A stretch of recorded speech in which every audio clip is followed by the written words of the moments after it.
So I'm going to be listening to, I didn't want to just do the obvious one, like, you know, bring it all back, whatever. So I'm going to listen to one I haven't heard, which is Viva la Fiesta. So we're going to listen to that one now, and we'll see what that's like. 1, 2, 3, 4, 5, 6. Right, okay. So this is Viva la Fiesta by S Club 7. Quite got a nice Spanish feel to it.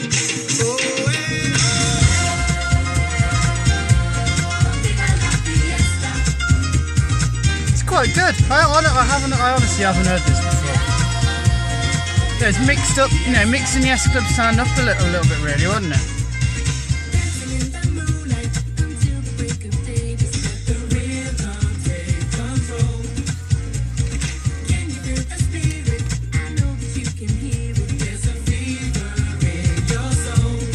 I just gotta say, can I show you these pictures? Look at that. Have you ever seen, like, I know I'm not exactly the most hardest looking man in the world, but that's pretty gay, isn't it, really?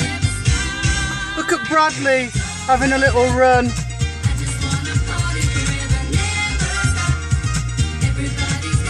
Thoughtful. I'm thinking about being a racist in 10 years.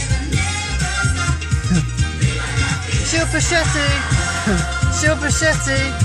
Big brother. And there's Rachel. I like Rachel for obvious reasons. So there you go. But this track's alright. Look at them running for the water. I'll turn that music down anyway. You get an idea of what the song's like. Sounds a bit like a Ricky Martin type Spice Girl. I mean, isn't that the same as the Spice Girl one? When they're in the spaceship. It's very similar to this. It seems a bit of a cop-out. I don't know who did it first. Na na na na, Timbuktu. You know that. Hi, see ya, hold tight. So yeah, it's alright for what it is, I suppose. This actually on the back of here now, see them walking through a river. Funnily enough, actually, that's a real photo, and apparently on when they went to make this album, they shipped them out to Cuba because there was a really good recording studio there.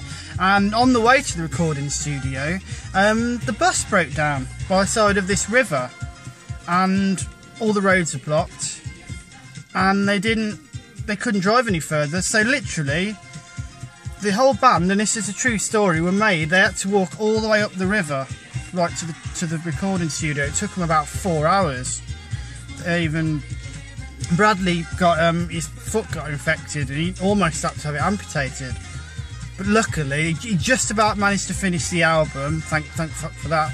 And they flew him back to England, and it was all good in the end, and they just managed to fix it. So yeah, so that's pretty good stuff, really. And like I said, you got a big S here for S Club. I mean, I wanted to talk a bit about S Club because I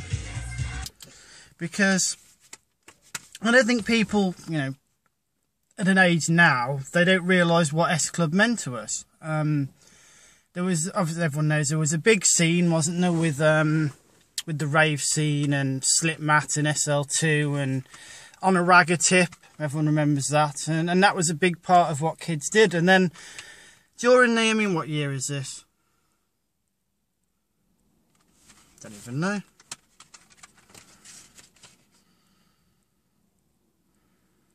Well, this is 99, so I mean, this shows you how this, like, 15 years old. I mean, it's a bit of history here. During kind of like the late 90s, when that all ended, rave ended, kind of big warehouse illegal raves ended, and like the new clubs hadn't come in yet, and there was not really a space, you know, there was nothing really for kids to do. And S Club 7, well, they appeared at the right time, didn't they? And they filled a void. And everyone jokes about it, don't they, about, you know, the S Club party. But, you know, at the time, there really was no party like an S Club party. Yeah, and I still think it still stands today. And the fact that, you know, they've been reduced to this, I think it's disgusting, really. And, you know, it's quite sad, isn't it, really? I mean, hope for the future. I mean, it brings a tear to your eye, doesn't it, just thinking about it.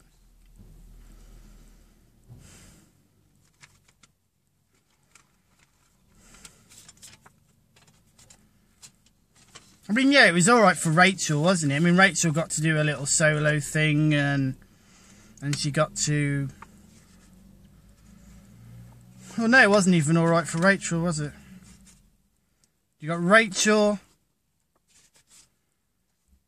I mean, isn't it sad, don't you think? It's very, very sad that the second most successful person in S Club 7 is Joe being racist on Big Brother.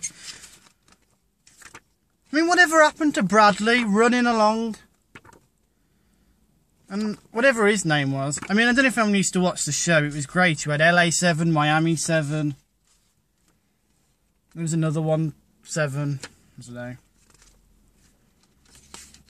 Lower Gornal 7. I didn't like Tina, like a rat.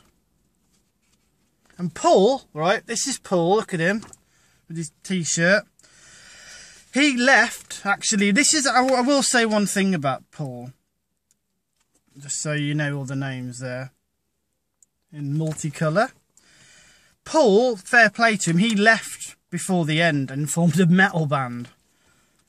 I mean, I'm surprised he hasn't ended up in Muckbusted. It'll be Muckbusted 7. So there you go. That was S Club 7. And, you know, very strong memories and feelings that have come back from that. So, very good. I'm interested in that. Brilliant.